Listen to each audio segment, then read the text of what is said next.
श्वेता झा और आप देख रहे हैं आज तक। कोरोना के कारण दिल्ली का हाल बेहाल है। आलम यह है कि आज दुनिया के किसी भी शहर से ज्यादा कोरोना के मामले दिल्ली में हैं। यहां एक दिन में कोरोना के मामले औसतन 8000 तक पहुंच रहे हैं। इसके कारण ब्राजील के साओ पाउलो और अमेरिका का न्यूयॉर्क शहर भी दिल्ली से काफी पीछे छूट गए हैं, जहां कभी कोरोना से त्राहिमाम हो रहा था। ये तस्वीर उस दिल्ली की है जहां कोरोना का कहर सबसे ज्यादा है।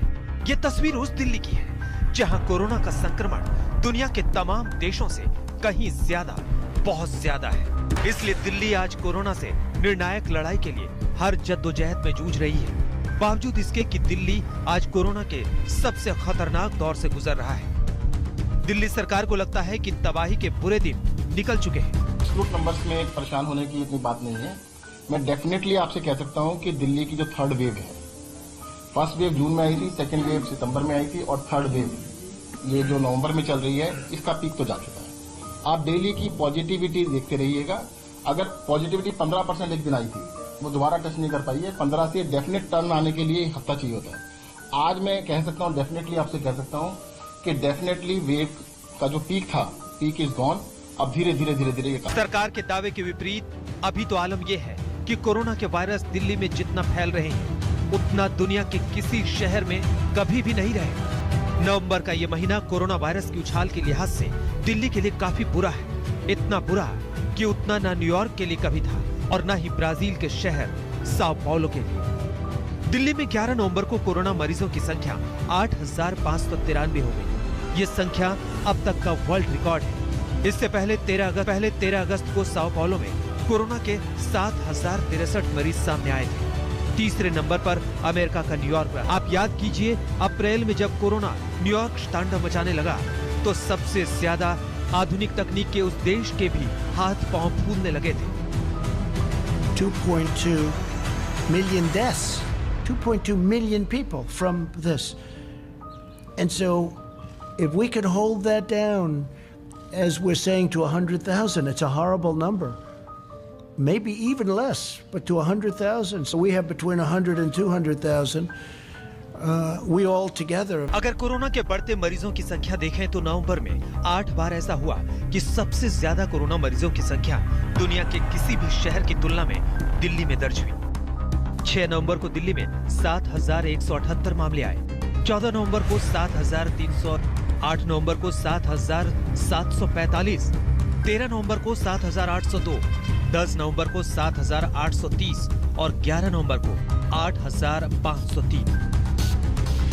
नवंबर महीने में 10 दिन दिल्ली के लिए काफी खराब रहे। कोरोना का वायरस दिल्ली के लिए बेकाबू हो गया। अगर आप एक हफ्ते का कोरोना का औसत देखें तो दुनिया में तीसरे नंबर का शहर साओ पाउलो है, जहां एक हफ्ते के अंदर कोरोना मरीजों का रोजाना औसत 3217 तक रहा। दूसरे नंबर पर न्यूयॉर्क है, जहां 5291 रहा। लेकिन पहले नंबर पर दिल्ली है, जहां कोरोना मरीजों की संख्या 7 दिन में रोजाना औसत 7342 रहा। हालांकि मार्च, अप्रैल या जून में दिल्ली में कोरोना बहुत हद तक नियंत्रण में रहा, तो इसकी बड़ी वजह सामाजिक दूरी का पालन और लॉकडाउन भी रहा। हमें ये ध्यान रखना है कि शारीरिक दूरी, 2 गज की दूरी, ये मंत्र भूलना नहीं है। गांव गांव, घर घर, गली गली, 2 गज की दूरी, ये शारीरिक दूरी। साथ साथ मुंह को फेस कवर, जरूरी नहीं एक बड़े महंगे वो हो, ऐसा गमछा भी चल जाता है, लेकिन ये लगातार होना चाहिए। या मास्क से ढकना, हाथों की बार बार सफाई की बात हो। लेकिन जान के साथ जहान और जिंदगी के साथ रोजी रोटी की मजबूरी ऐसी है कि आज लॉकडाउन जैसी स्थिति। क्या है लॉकडाउन की तैयारी एक बार अचानक से जो सरकार, मुझे नहीं लगता, बहुत सारे मैसेजेस मुझे नहीं लगता। देखो, लॉकडाउन करने के बाद जब लॉकडाउन किया गया था, वो दैट वाज लर्निंग एक्सरसाइज। उस लॉकडाउन से जो भी सीख मिली इतने महीनों के बाद, ये सीख मिली कि भाई जो लॉकडाउन से आपको बेनिफिट लेना है वो तो मास्क ले सकते हैं। लॉकडाउन के बावजूद भी जिस टाइम लॉकडाउन किया गया, कुछ 100 केस पूरे देश में थे। जब लॉकडाउन खत्म होता है हजारों में हो गए। आज वो उतने केस जितने की लॉकडाउन पूरे उससे ज्यादा एक दिन में आ जाते हैं। तो लॉकडाउन करने से इसको कंटेन किया जा सकता है। मुझे कोरोना मरीजों की संख्या तो बढ़ती गई, लेकिन अच्छी बात ये रही कि मरने वालों का आंकड़ा न्यूयॉर्क या साओ पाउलो की तुलना में कम ही रहा। दिल्ली में आज के चरम दौर में एक हफ्ते के अंदर रोजाना औसतन मरने वालों की संख्या 87 है। वहीं न्यूयॉर्क सिटी में अप्रैल में 567 था, जबकि साओ पाउलो में जून के महीने में 100। मौत के आंकड़ों पर नकेल से दिल्ली थोड़ी राहत की सांस ले सकती है, लेकिन जिस तेजी से कोरोना फैलता जा रहा है वो दिल्ली के फेफड़ों में मौत का वायरस भी भरता है। आशुतोष मिश्रा के साथ पंकज जैन, दिल्ली। दिल्ली में कोरोना के मामले जब बढ़ने लगे तो दिल्ली सरकार ने केंद्र की मदद से मुस्तैदी दिखाई। उसका नतीजा ये निकला कि जुलाई और अगस्त में अचानक कोरोना के मामले बहुत कम हो गए, लेकिन अक्टूबर में फिर से कोरोना के मामले बढ़ने लगे और नवंबर तो ऐसा आया कि इसको दिल्ली कभी भूल नहीं पाएगी।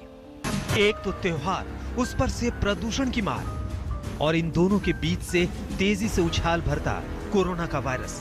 मुश्किलों की इस तिहरी मार से आज दिल्ली करा रही है।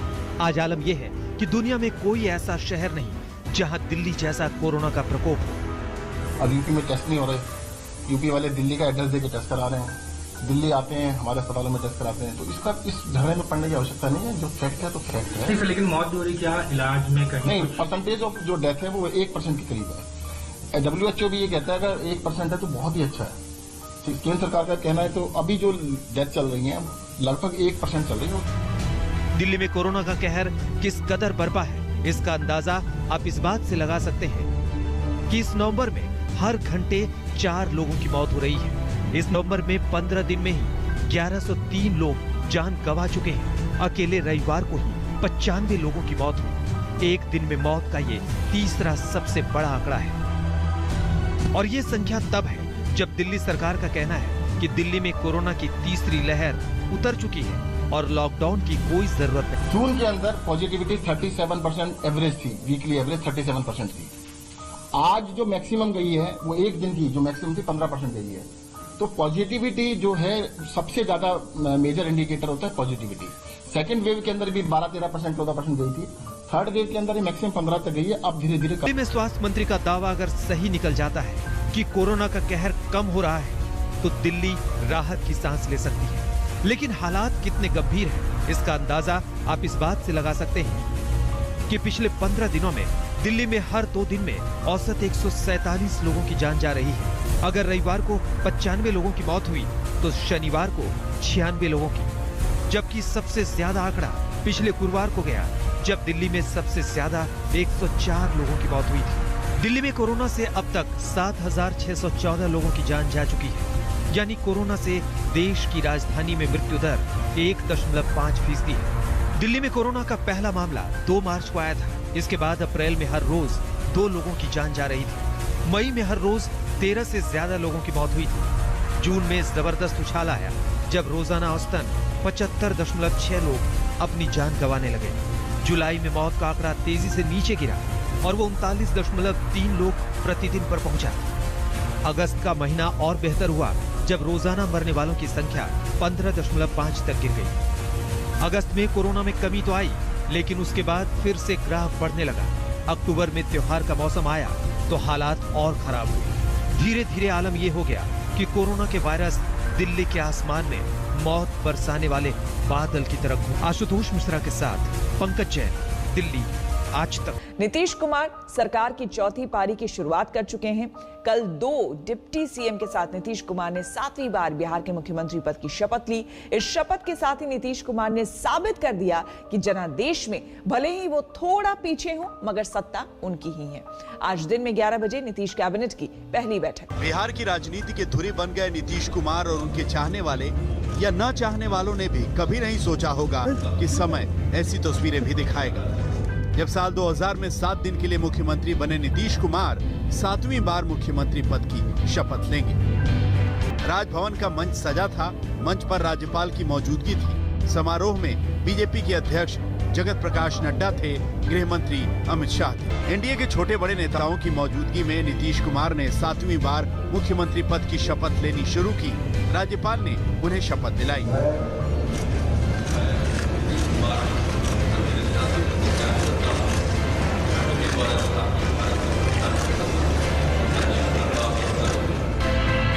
बिहार की राजनीति पिछले 15 सालों में खूब बदली, मगर नीतीश कुमार अडिग अड़े रहे, डटे रहे। सत्ता की चाबी अपने हाथ से नहीं जाने दी, मुख्यमंत्री की कुर्सी खिसकने नहीं दी। बहुत खुशी है और बहुत मजबूत सरकार बनी है और बिहार को आगे ले जाएगी। क्या इस बार समीकरण कोई बदले हैं? आप लोग बड़े अब हो गए हैं, जेडीयू छोटी हो गई है। नहीं, ऐसे कोई छोटे बड़े का नहीं होता। नीतीश जी हमारे नेता है, वो हमारे मुख्यमंत्री है और उनके नेतृत्व में सरकार बहुत मजबूती से चलेगी। 5 साल चलेगी पूरा सरकार? पूरे 5 साल चलेगी। अच्छे के जनादेश को बीजेपी के पक्ष में और नीतीश कुमार के विरोध में माना गया। बीजेपी के चुनावी प्रदर्शन ने ही नीतीश की सत्ता जाने से बचा लिया। बीजेपी एनडीए में नंबर 1 पार्टी बन गई और जेडीयू से बड़े भाई का दर्जा छिन गया। कहने का अर्थ ये कि भले ही जेडीयू की सीटें कम आई, भले ही जेडीयू का वोट प्रतिशत घटा, तमाम उतार चढ़ावों से जेडीयू गुजरी, लेकिन नीतीश कुमार उन झंझावातों के बीच भी नायक बनकर निकले। फिलहाल बिहार की राजनीति में नीतीश कुमार का कोई विकल्प नहीं है। यही नीतीश कुमार की ताकत भी है और यही अब नीतीश कुमार का चैलेंज भी है, क्योंकि अब उनके साथ सरकार में उनसे ज्यादा सीटों वाली बीजेपी है। हालांकि महागठबंधन की ओर से नीतीश कुमार के शपथ ग्रहण समारोह का बहिष्कार किया गया। तेजस्वी ने शपथ ग्रहण समारोह में जाने से इनकार किया तो कांग्रेस ने भी समारोह में जाने से मना कर दिया। लेकिन इन बातों का अब अर्थ नहीं बचा है। बिहार में सत्ता की चाबी एक बार फिर नीतीश कुमार के हाथ में है। नीतीश कुमार एक बार फिर से बिहार के मुख्यमंत्री हैं। रोहित कुमार सिंह के साथ सुजीत झा, पटना, आज तक। नमस्कार, मैं हूं अंजना ओम कश्यप। हमें उम्मीद है ये वीडियो आपको पसंद आया होगा। लेटेस्ट खबरों के लिए यूं ही देखते रहिए आज तक और इस वीडियो के पसंद आने पर लाइक, शेयर एंड सब्सक्राइब करना ना भूलें।